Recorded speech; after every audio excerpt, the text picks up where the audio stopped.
पंचतंत्र की कहानियाँ।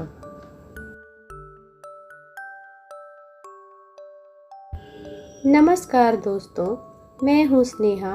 आप सभी को आज मैं एक ऐसी कहानी सुनाऊंगी जो पंचतंत्र ग्रंथ से संबंधित है। पंचतंत्र शिक्षाप्रद कहानियों का एक संग्रह है जिसे मूल रूप से संस्कृत में लिखा गया था। बाद में इसका कई भाषाओं में अनुवाद हुआ। यह कहानियाँ हिंदी में भी बहुत प्रसिद्ध हैं।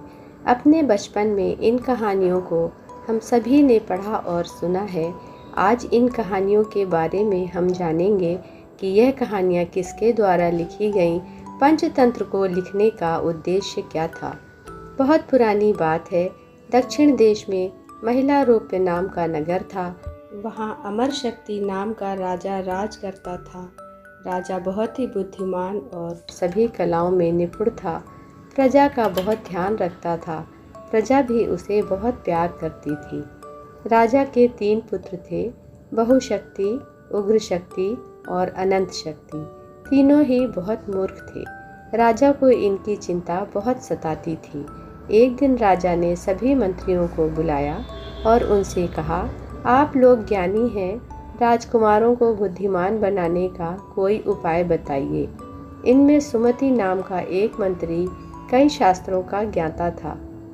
सुमति ने राजा को सलाह दी कि इन राजकुमारों को संक्षिप्त शास्त्र की शिक्षा दी जानी चाहिए, क्योंकि सभी शास्त्रों को पढ़ने में बहुत साल लग जाएंगे। राजकुमारों को किसी ऐसे गुरु के हाथ में सौंप देना चाहिए जो इन्हें नीति शास्त्र व अर्थशास्त्र का संपूर्ण ज्ञान कम समय में दे सके, जिससे तीनों राजकुमार जल्दी ही बुद्धिमान बन जाएंगे और राजकाज में हाथ बटाएंगे। राजा ने मंत्री की बात मान ली। मंत्री ने कहा, अपने राज्य के ज्ञानियों में एक विष्णु शर्मा नाम के ब्राह्मण, जो सभी शास्त्रों के ज्ञाता हैं, वे कम समय में ही इन तीनों राजकुमारों को असाधारण विद्वान बना देंगे। यह सुनकर राजा की सारी चिंता दूर हो गई। राजा ने विष्णु शर्मा को आदर सहित बुलाया और उनसे निवेदन किया, आप मेरे तीनों पुत्रों को नीति शास्त्र में पारंगत बनाने की कृपा करें। मैं आपको दक्षिणा में 100 गांव दूंगा। विष्णु शर्मा ने कहा, मेरी अवस्था 80 वर्ष की है, अतः धन का मुझे कोई लोभ नहीं। सब भगवान की कृपा है। विद्या का मोल भाव मैं नहीं करता। फिर भी आपको वचन देता हूँ, 6 महीने में आपके तीनों राजकुमारों को मैं नीति शास्त्र का संपूर्ण ज्ञाता बना दूंगा। यह सुनकर राजा और मंत्री अत्यंत प्रसन्न हुए। राजा ने तीनों पुत्रों को विष्णु शर्मा के साथ विद्यार्जन के लिए भेज दिया।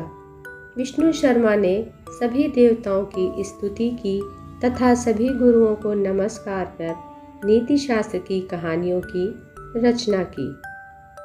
ये कहानियाँ 5 अध्याय में लिखी गई, जिन्हें पंचतंत्र का नाम दिया गया।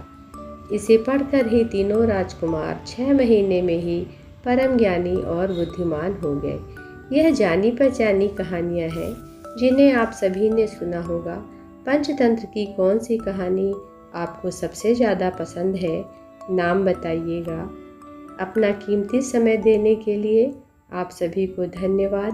पंचतंत्र की कुछ कहानियाँ जो मुझे पसंद है अगले वीडियो से मैं सुनाऊंगी। धन्यवाद दोस्तों।